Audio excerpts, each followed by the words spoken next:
nous. Nous voulons que ton feu descende sur nous. Nous voulons que ta pluie tombe sur nos vies.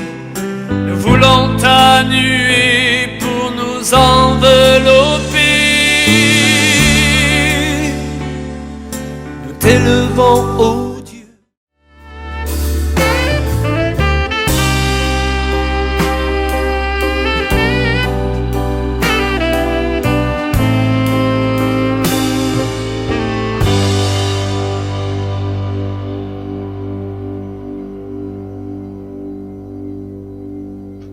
Bien-aimés dans le Seigneur, bonsoir. Bienvenue encore dans cette nouvelle émission d'une parole pour toi.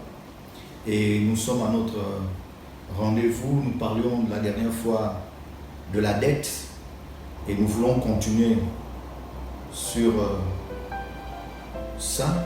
Alors, nous disons que la dette, est-ce qu'elle est une malédiction?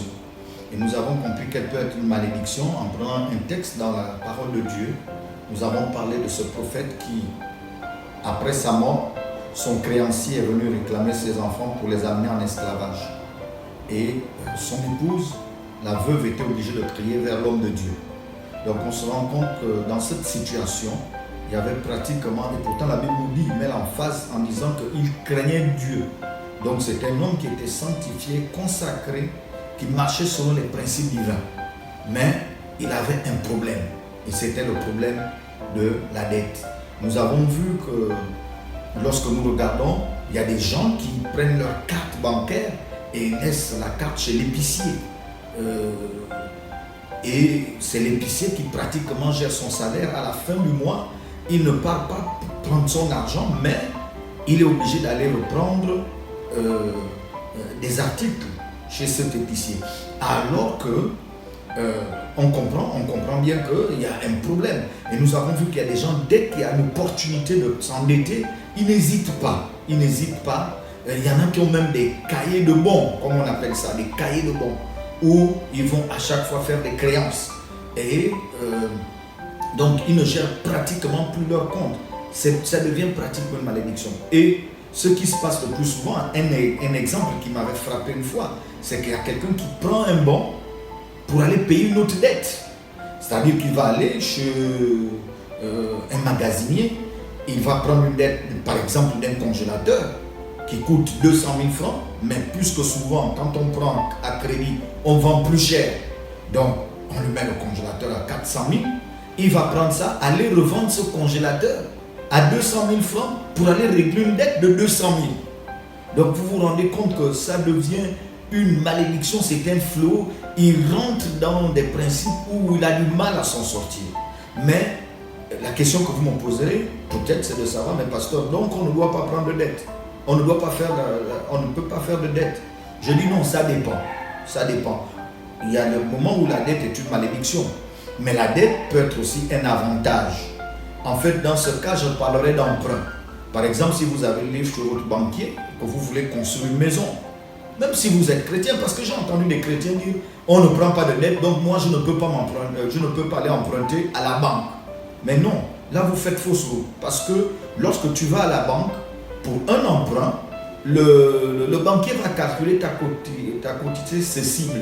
Et donc, en ce moment, il te donnera un prêt que tu rendras par exemple sur 10 ans en fonction de tes revenus. Et tu construiras 6 mois après, tu rentreras dans ta maison et tu continueras à payer chez le banquier. Au lieu d'être locataire en disant je vais réunir mon argent, pendant 10 ans tu es locataire et pour construire après les 10 ans. Donc vous vous rendez compte que là, l'emprunt s'impose, c'est une nécessité. Là, ce n'est pas une malédiction. Vraiment, il y a des signes. Et vous-même, vous qui me regardez, vous, par rapport aux exemples que j'ai donnés, vous voyez, vous vous rendez compte de là où vous vous situez. Et vous savez exactement si c'est une malédiction ou pas.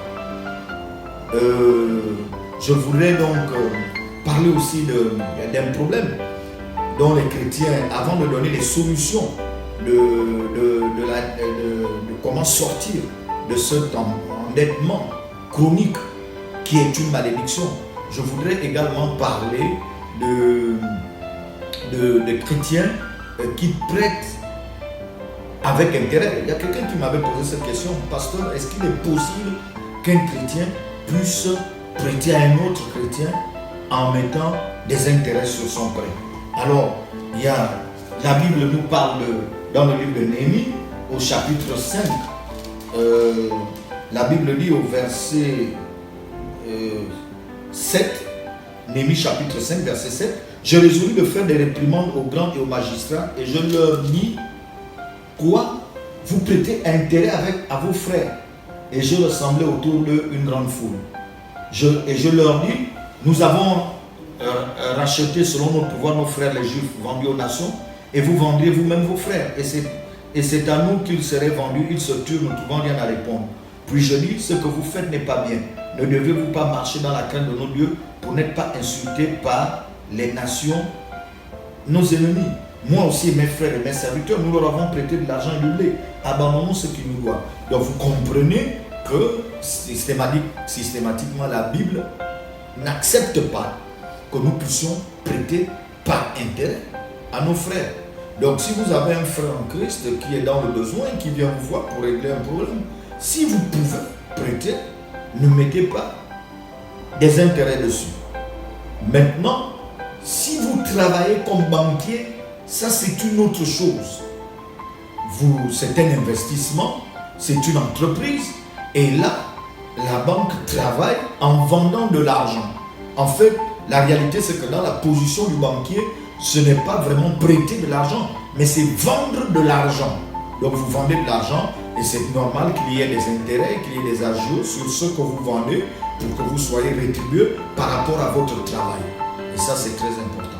Donc, vraiment, nous comprenons qu'on peut avoir une malédiction qui est attachée à la dette.